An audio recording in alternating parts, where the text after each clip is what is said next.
Let's jump right into this explainer and discover the absolute best structural cheat codes for elevating your formal English.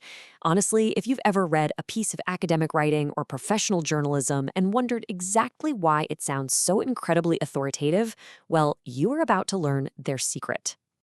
So, how do you sound instantly more sophisticated in English? Whether you're taking a high-stakes exam like the IELTS, writing a really complex research paper, or maybe you just want to present your ideas with complete clinical objectivity, mastering advanced passive structures is your ultimate solution. Seriously, it's the difference between sounding like you're just sharing a personal opinion and sounding like you're reporting an undeniable fact. Here is our roadmap. We'll be covering the power of reporting verbs, structure 1, which is information focus, structure 2, which is elegant subjects, navigating time and tense, and finally, academic mastery and common traps. All right, part 1, the power of reporting verbs. So verbs of reporting and opinion are exactly what they sound like, verbs we use to express what people say, think, or believe. But in the world of advanced grammar, these verbs are completely unique. They are basically the engines of formal writing because they let us do a few really cool things. We can hide unknown sources, we can sound highly formal, and most importantly, we can emphasize the facts themselves over the people who are actually stating those facts. So here is your toolkit. Words like acknowledge, believe, claim, estimate, report. Keep this list of verbs in your back pocket because these are the exact tools we're going to use to build two completely different, highly advanced passive structures. Basically, every time you see one of these verbs, you should recognize an opportunity to upgrade your sentence. Moving on to part 2, structure 1, information focus. Think about a standard active sentence. People think that he is intelligent. It focuses so heavily on this vague, faceless crowd. But who are these people? Honestly, we don't really care. But by using what we call the dummy it, we can say, it is thought that he is intelligent. Hear the difference? The focus shifts completely away from the unknown crowd and acts like a spotlight directly illuminating the core idea itself. Let's pop the hood and see exactly how this works. You start with it as your dummy subject, followed by your be verb, in this case, is. Then grab your reporting verb and turn it into a past participle, like believed. Connect it with that and just drop your main information right at the end. She is rich. It is believed that she is rich. It's totally formulaic, it's clean, and it instantly elevates your tone. Okay, part 3. Structure 2. Elegant subjects. Basic active sentences can feel like carrying a heavy, clunky block of text around. People think that he is intelligent, but we can grab the true subject, he, and elevate it right to the winner's podium at the very front of the sentence. He is thought to be intelligent. We totally eliminate the word that and use an infinitive instead. It just flows beautifully.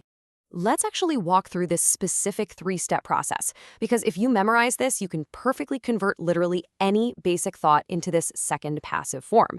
Step 1, identify the real subject in the second half of the sentence and pull it to the very front. Step 2, take your reporting verb and make it passive. Step 3, and this is the absolute magic touch, change the remaining verb into an infinitive, like to be.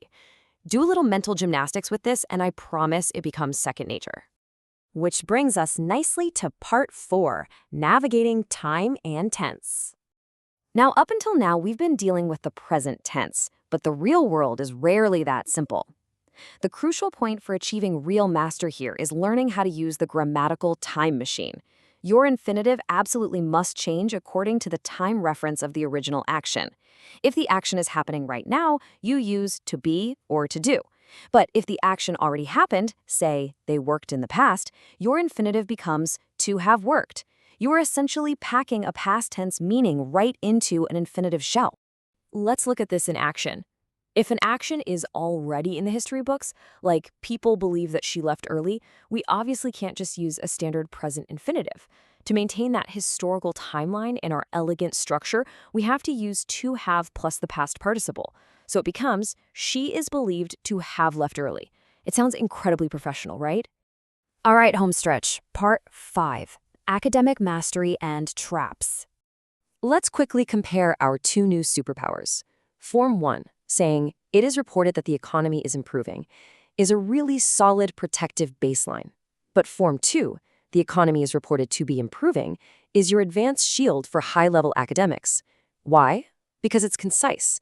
It doesn't waste any words, and it gets the actual subject, the growing economy, front and center immediately. Now we have to talk about the traps. A fatal mistake is accidentally mixing Form 1 and Form 2 together to create this grammatical Frankenstein. Something like, he is thought that he is intelligent. This is a classic trap because it starts with the real subject but completely forgets the infinitive at the end. The golden rule here is if you start with the real subject, you absolutely must finish with the infinitive. Here is another really frequent mistake that will cause your grammatical time machine to completely break down: forgetting the timeline conversion. Take the phrase, he is said won the race. The writer clearly knew it was a past action, but they just threw a normal past tense verb in there. To properly take home the trophy for a past action, you need the infinitive structure. It has to be, he is said to have won the race. Always, always check your timeline. So why does all of this matter? The stakes here are legitimately high. Mastering this isn't just about passing some grammar test. It's about reaching the absolute peak of your professional and academic communication. These exact structures are heavily tested in exams like the IELTS and TOEFL, and they are literally the backbone of top-tier journalism and research papers. Which brings us perfectly to our final thought. This structure is considered to be one of the most important advanced passive constructions. Notice what I did there. I used the exact structure we just learned to emphasize its own importance. So as you wrap your head around this, ask yourself, what sophisticated idea, what brilliant piece of research, or what powerful argument will you choose to elevate next?